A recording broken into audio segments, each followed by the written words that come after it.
নমস্কার বন্ধুরা, আশা করি তোমরা সবাই ভালো আছো। তো আজকে তোমাদের সঙ্গে শেয়ার করব অনুষ্ঠান বাড়ির মতো ঝরঝরে ফ্রাইড রাইস রেসিপি। তো দেখো, আমি চালটা আধ ঘন্টা ভিজিয়ে রেখেছিলাম। এবারে আমি আরেকটা পাত্রে গরম জল বসিয়ে দিয়েছিলাম। তো সেই জলটা ফুটে যেতে আমি চালগুলো ওতে দিয়ে দিলাম, দিয়ে ভাত হতে দেবো।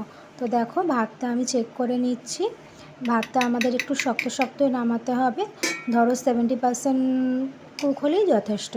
তো দেখো, ভাতটা হয়ে গেছে প্রায়। তো সেটাকে আমি একটা ছেঁকে নিয়ে, যতটা সম্ভব জলটা ছেঁকে নিয়ে একটা চুবড়িতে আমি ঢেলে নিচ্ছি। কারণ যতটা জল কম থাকবে তত তাড়াতাড়ি ভাতটা ঝরঝরে হবে। তো দেখো, ক্যামেরার মধ্যে ধোঁয়াটা লেগে একটু ধুতলা হয়ে গেছে, কিন্তু কি করা যাবে আর। তো দেখো, ভাতটা আমি ছড়িয়ে দিচ্ছি চারিদিকে, যাতে তাড়াতাড়ি হাওয়া লেগে ঠান্ডা হয়ে যায়। এবারে আমি সবজির মধ্যে নিয়েছি গাজর, বিনস, ক্যাপসিকাম আর বেশ কিছুটা কড়াইশুঁটি। তো এর মধ্যে তোমরা যদি ইচ্ছা হয় তোমরা ফুলকপিও দিতে পারো। তো দেখো, এবার আমি একটা পাত্রে তেল দিয়ে দিয়েছি, সাদা তেল দিয়েছি। তার মধ্যে বেশ কিছুটা ঘিও অ্যাড করে দিলাম।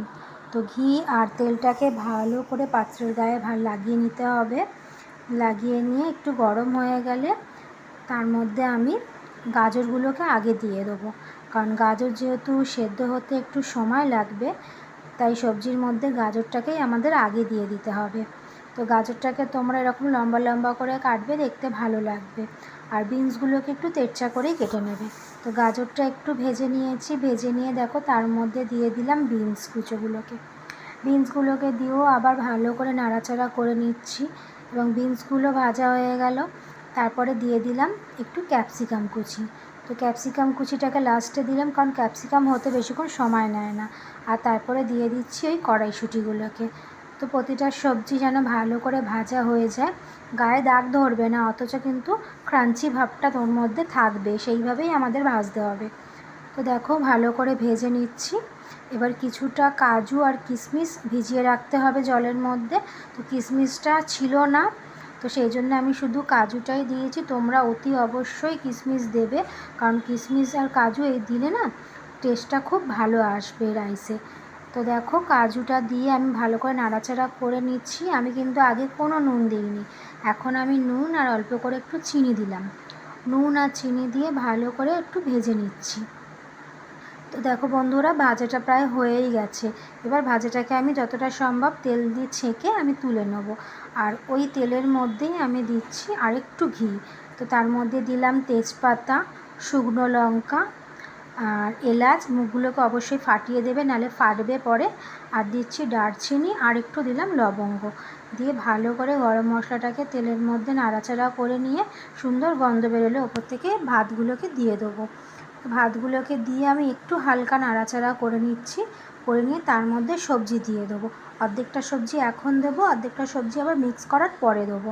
তো দেখো, সবজিটা দিয়ে দিয়েছি, দিয়ে ওপর থেকে পরিমাণ মতো নুন, চিনি আর একটু কালো গোলমরিচের গুঁড়ো দিয়ে দিচ্ছি। গোলমরিচের গুঁড়ো দিলে খুব ভালো টেস্ট আসবে, সেই জন্যই দিলাম। তো এবারে ভালো করে নাড়াচাড়া করব।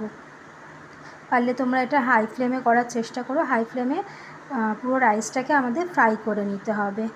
তো দেখো, তোমরা নিজেরাই বুঝতে পারবে যে রাইসটা ফ্রাই হলে একটা অন্যরকম লুক আসবে, একটা সুন্দর গন্ধ বেরোতে শুরু করবে। তো দেখো, ভালো করে নাড়াচাড়া করে আমি মিক্স করে নিয়েছি। দেখতেই পাচ্ছ কতটা ঝরঝরে হয়েছে রাইসটা, আর কত সুন্দর দেখতে হয়েছে। তো দেখো, আমার তো রাইসটা প্রায় রেডি হয়েই গেছে। এবার এটাকে সার্ভ করব। তো দেখো, আমি একটা বাটির মধ্যে করে সার্ভ করে দিয়েছি। তো এই রেসিপিটা তোমাদের কেমন লাগলো তোমরা অবশ্যই আমায় জানিও। তোমরা খুব ভালো থেকো, আর আমার চ্যানেলটাকে সাবস্ক্রাইব করে আমার পাশে থেকো। তো আজকের মতো বন্ধুরা, টাটা। আবার দেখা হবে অন্য কোনো রেসিপি নিয়ে তোমাদের সঙ্গে।